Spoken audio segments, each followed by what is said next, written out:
topics and opinions expressed in the following show are solely those of the hosts and their guests and not those of W4CY Radio, its employees, or affiliates. We make no recommendations or endorsements for radio show programs, services, or products mentioned on air or on our web. No liability, explicit or implied, shall be extended to W4CY Radio or its employees or affiliates. Any questions or comments should be directed to those show hosts. Thank you for choosing W4CY Radio.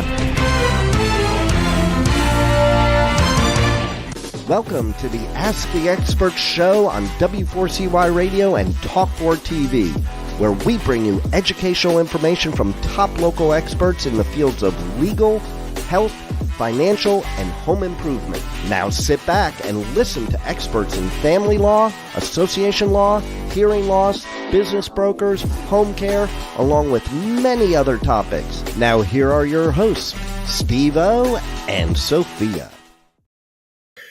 Good morning, Florida. Welcome to another Ask the Expert show where we bring you the top experts in the field of legal, health, financial, and home improvement.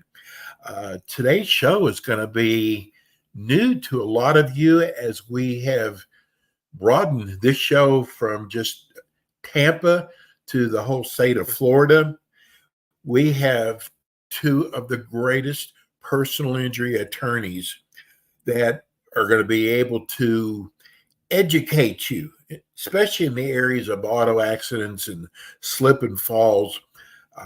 They have been with us for several years now. We get so many compliments on this show. Let me introduce you to Lauren and Angela Zervos and Calta, personal injury attorneys. Good morning, ladies. Good morning. Good morning, Steve. I tell you what, it is. I am so excited because now we are broadcasting the show throughout Florida. And if you are in any place in the state of Florida and you are going through an automobile accident, slip and falls, dog bites, a lot of different areas of personal injury, you don't have to strum through the websites and see who has the nicest website anymore. We are bringing you to the finest personal injury attorneys. Since we have a lot of new viewers and listeners, Lauren, why don't you tell everybody about Zervos and Calta? Well, we're a personal injury law firm. We handle cases involving wrongful death, motor vehicle accidents, bicycle accidents, pedestrian accidents, premise liabilities, which would be slip or trip and falls. If you've been injured on somebody else's property, we handle trucking accidents, limited dog bite accidents, medical malpractice cases, anywhere where somebody's been injured as a result of somebody else's negligence or wrongdoing. Those are the kind of cases we exclusively handle. Zervos and Calta has been in business for over 7 years now, but combined in the personal injury arena, Angela and I have over 45 years of combined experience. It's almost 60, Laura. Okay, well, yeah, that's 60 years of combined experience just doing personal injury work, which we're very proud of. You know, you're not going to, maybe you will, maybe you won't. We get so many letters that all ask basically the same thing. And it is, how do you prove in an auto accident that the other driver was on their cell phone? Get more people ask that. Well, you know, that is a tough one. A lot of times we will have a client who will tell us when we ask them in our initial interview, you know, did the at-fault driver say anything to you after the crash? And they'll say, you know, sometimes they'll tell us that, yeah, they told me, you know, oh, that they dropped their phone, or they were looking for directions on their phone, or they were on the phone and looked away for a second. So sometimes it's an admission by the at-fault driver. Sometimes it's a witness that is at the scene. That may have had a conversation with the at-fault driver, and the at-fault driver said something. Sometimes it's just a hunch that we have And we will, during the litigation process, we will ask them for their cell phone number and who their carrier is. And we would be able to subpoena the records from the cell phone carrier for a limited time, just before the accident and just after the accident, and try to narrow down whether or not they were on the phone during the time of the crash. So it's not an easy feat to accomplish, but it can be done. I noticed at night when I'm driving on 95 and I see a car start to swerve into my lane, at night, it's pretty simple to see that they're on a cell phone. Whereas that's true. it's not as easy as during the daytime. But I was really surprised about the question people have about how to prove that. But we're actually going to talk today about what happens if a person that hits you is drunk or impaired while driving. And you want to take that since you're dealing with that right now? Yeah, sure. Well, it is illegal, as you know, to be driving under the influence. The caveat to that is you have to be under the influence to the extent that your normal faculties are impaired. So you could actually have a beer and drive home, and if it's not impairing your faculties at all, then then you're safe. I mean, we don't recommend that, but I mean, you have to be under the influence to the extent that your normal faculties are impaired, meaning your reaction time, your ability to see things, all of that, all the things that we consider that go in hand with somebody that's drunk. Okay. It doesn't have to be alcohol. It could be a prescription that you have. And you took it and then you got in the car and you drove and it hit you while you were driving and it impaired your abilities. In situations like that, if you are hit by somebody like that, there are ways to pursue additional damages. Your typical damages in a case would be your medical expenses, your lost wages, future medical expenses, future lost wages. You're entitled to your pain and suffering money, which means, the things you've given up, the ability to enjoy life, to enjoy social activities, things that you liked to do, things that you had to do that you now do with pain. And so those are what we consider a non-economic. There's no hard or fast number. But in addition to those typical damages, in a case where you're hit by somebody under the influence, you can pursue punitive damages. Now, punitive damages are pretty much what they say they are. Punitive meaning punishment. It is an element of damages that the court would have to permit if there's sufficient evidence to establish that you are under the influence. And if the court permits punitive damages against that driver, those damages would be decided upon by a jury. And a jury basically is told, listen, this person was impaired. They got behind the wheel of a car. They caused an injury. You have to send a message that it is not okay to get behind the wheel under these circumstances. And so we will be asking you, members of the jury, to charge punitive damages against this defendant in the amount of whatever it is.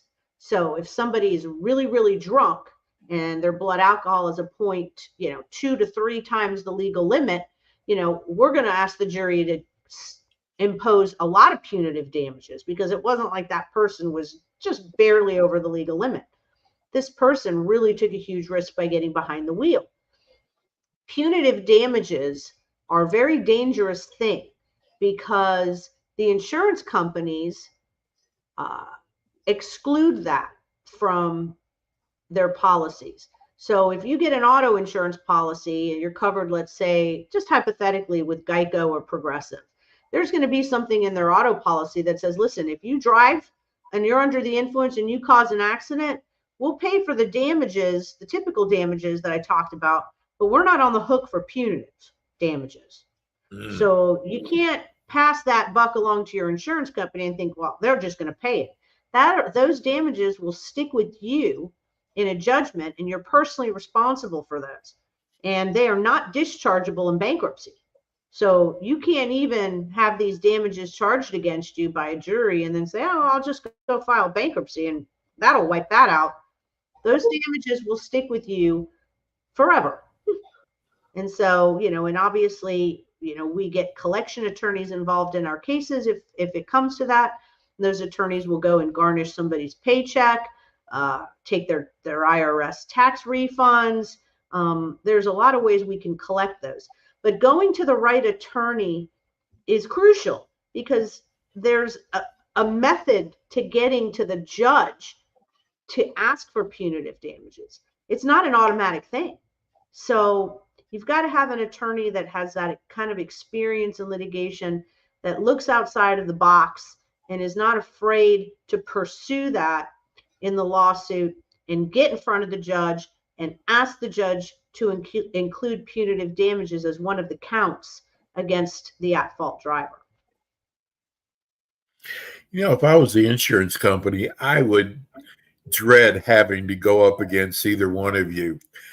How many of those cases are settled out of court? The majority of them. Are they really? Yeah. I would say over 95% of cases are settled before the case ever gets to a jury. Even if you're in litigation, you're going through the discovery process, depositions, interrogatories, request to produce, request for admissions, mediation. Most cases will settle before, sometimes even once the trial starts, but before it gets to verdict time for the jury. Most of them, over 95%, would settle. But there's a caveat to that, Steve, okay? Steve, there's a caveat to that, okay? Okay. Let's be 100% clear that the insurance companies, all of them, they keep track of the different law firms. They keep track of who goes to trial and who doesn't. So you'll see that absolutely there's zero doubt about that, okay? And there's ways to do that because you just simply go into the court system in the different counties. They have people who do this that will just look up the attorneys and see which cases have gone to trial in Hernando County, Pinellas County, Dade County, Orange County, all of them, and they'll see the attorneys that have actually gone all the way, so to speak. So it's true that most cases will settle, but what are they settling for? Are they settling for peanuts last minute because the attorney doesn't really want to go to trial because they've never done it before and they get cold feet and they settle right before? Or do they settle for a lot of money before the trial during the litigation process because they know they have been called to task? They know that the attorney is going to go all the way and they don't want to take a chance that a jury is going to rule on the evidence. So they pay. So depending on who the attorneys are, that settlement could be really small or could be really big. Stephen, that's why it's so important in choosing an attorney that someone, when they're looking for a lawyer, that they pick one with litigation experience. Because even if the case doesn't ultimately go to verdict or get tried, like Angela said, the insurance companies absolutely know who they could mess with and who they can't. We both have had cases individually together where another attorney handled a case pre-suit, meaning before litigation. And there was an offer and the adjuster said that's the top offer. And it wasn't even enough in some of the cases to pay for the medicals, the outstanding medical bills. And Angela got involved or I got involved, and that settlement number more than tripled, sometimes for policy limits. You're talking going from $15,000 to $75,000. You're talking going from $9,000 to $100,000 in cases where both her and I had got involved in after another attorney. And when we asked the adjuster, why didn't you make this offer before we became involved? That's not fair to our client. And they said, you weren't the attorney. So it's absolutely critical that you get an attorney with litigation experience, because first and foremost, the insurance companies will base their offer in part on who's handling the case in terms of an attorney. Secondly, an attorney with litigation experience will prepare the case as if it's going to trial, and it will be a stronger case even pre-suit. They know what evidence to look for. They know what evidence to preserve. They know what evidence to get. They know what the medical report should be saying. They know what your complaints may lead to in terms of a diagnosis. They know how to word or frame your claim so that it gets maximum value in settlement. These are all really important factors that go into building a personal injury claim. I got to tell you, first of all, that makes so much sense. I got to tell you, I'll bet you I've done a couple hundred personal injury shows over the last 12 years. Do you know that you're the first firm to ever educate our listeners that insurance companies do their background check, their due diligence on the firm? That's the first time I've ever heard it. And it makes so much sense, especially because of the amount of dollars that are being discussed. So, Yes. God, kudos to you. Well, without knowing who your prior attorneys were on the show, it may be because they didn't have the litigation experience and didn't want people to know that. But that is really important, though. I'm just shocked that's the first time it's ever been brought up because it makes so much sense. You know, when they hire your firm, they are really leveling the playing field, aren't they? We'd like to think so. I mean, you have to understand, Steve, these insurance companies have, their net worth is what, in the hundreds of millions? They're for-profit corporations.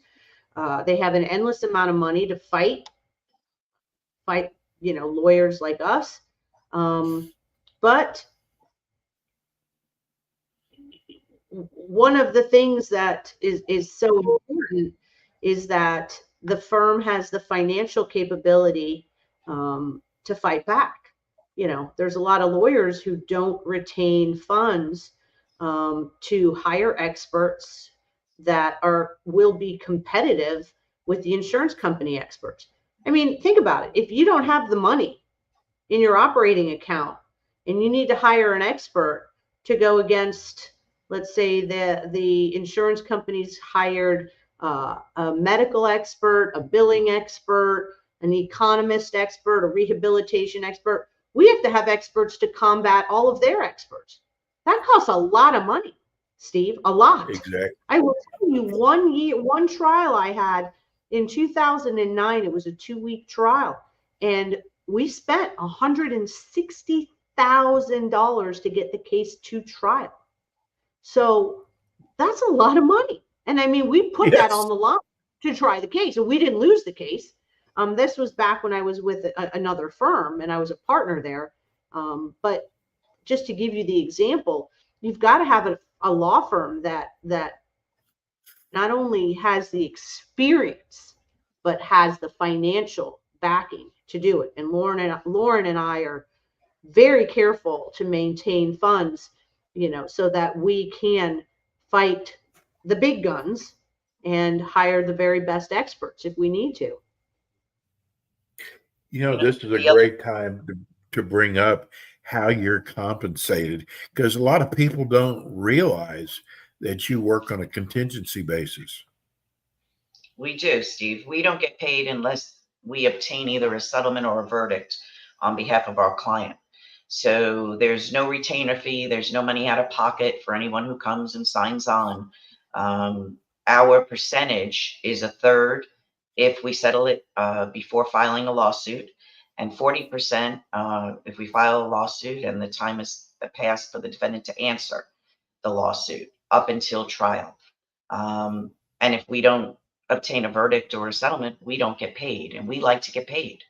And more importantly, we're from New York and we don't back down from a fight. We invite it. Yeah, it's I can't tell you how many friends of mine that I know that thought they were big shots. They were great salespeople or great negotiators, and that they could handle this themselves. And I got to tell you, I mean, there's only 3 of them, but I got to tell you, all 3 will tell you now that they left so much money on the table by not having an attorney.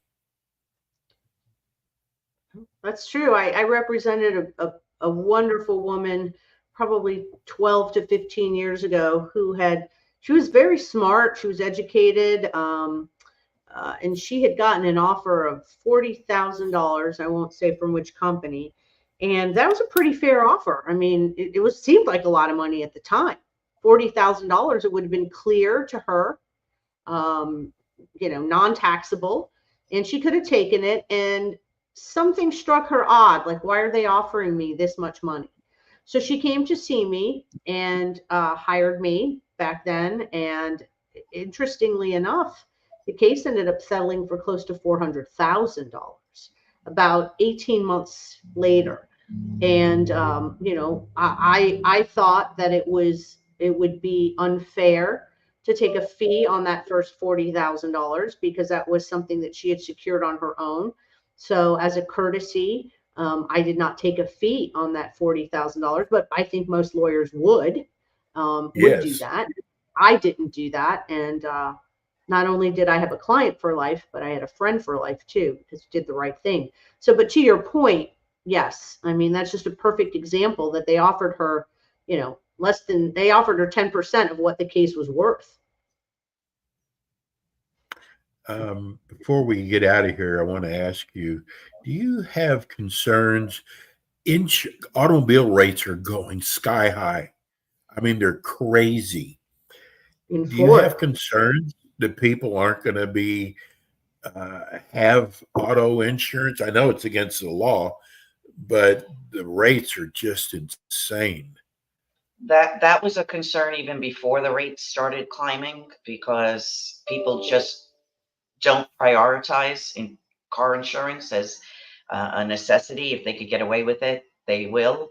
Also, bodily injury liability is not required here in Florida to get on the road. So if somebody hits you and you're injured and they don't have bodily injury coverage, there's no secured pocket of money to go after. That's why we always encourage people, everyone we meet, get as much uninsured motorist coverage as you can afford, because even if the other person caused the accident and doesn't have the proper insurance or any insurance, that will cover you for your injuries. Give everybody your phone number and your website address so they can contact your office. Sure, Steve. Our main office is in Tarpon Springs, Florida. We're on the West Coast near Tampa, but we practice throughout the entire state of Florida. Our phone number is area code 727-937-3171. And our website is www.zervosinjurylaw.com. We'd be very happy to speak with anybody. Just give us a call and say you saw us on Steve-O and Sophia's show and you have some questions, and we would be so excited to be able to talk to you. Ladies, thank you so much. And we're going to be rebroadcasting the show in 2 weeks, and we hope that you will, if you miss any of today's show, that you'll be back with us then. Ladies, thank you so much. We are so lucky to have your firm as our expert in personal injury law. Thank you, Steve. Have a great day. Thank you. You too. It's such a great firm. That's it for us today. We'll be back again with you next week with more Ask the Experts. Thanks for tuning in today to the Ask the Expert show on W4CY Radio and Talk4 TV. Tune in next week and every week to hear more from our experts on personal injury, insurance, air condition repairs, estate planning, Medicare, and many other topics in the areas of legal, health, financial, and home improvement. See you next week.